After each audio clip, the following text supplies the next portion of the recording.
नमस्कार मंडळी, तुम्हाला सर्वांना नागपंचमीच्या खूप खूप शुभेच्छा। खरं तर लहानपणीच खरी मजा असते सणांची। मेहंदी काढणे, नेल पेंट, नवीन ड्रेस, झोका खेळतो आपण, नुसती धम्माल असते दिवसभर। आणि नागपंचमीला तर अगोदरपासून तयारी करायची असते।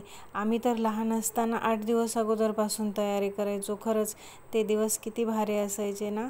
श्रावण महिन्यातील शुक्ल पंचमीला नागपंचमी हा सण आपण साजरा करतो।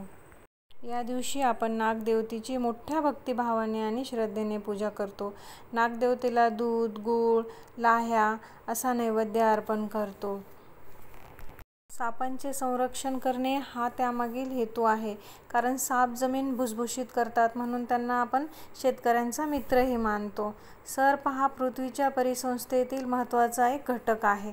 हा सण आपण वेगवेगळ्या भागात वेगवेगळ्या पद्धतीने साजरा करतो।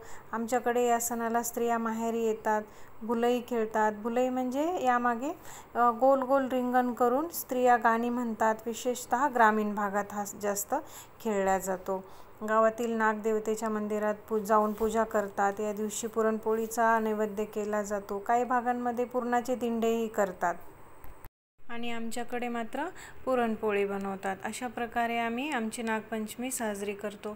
तुम्ही तुमच्याकडे नागपंचमी कशी साजरी करता हे मला कमेंटमध्ये नक्की सांगा।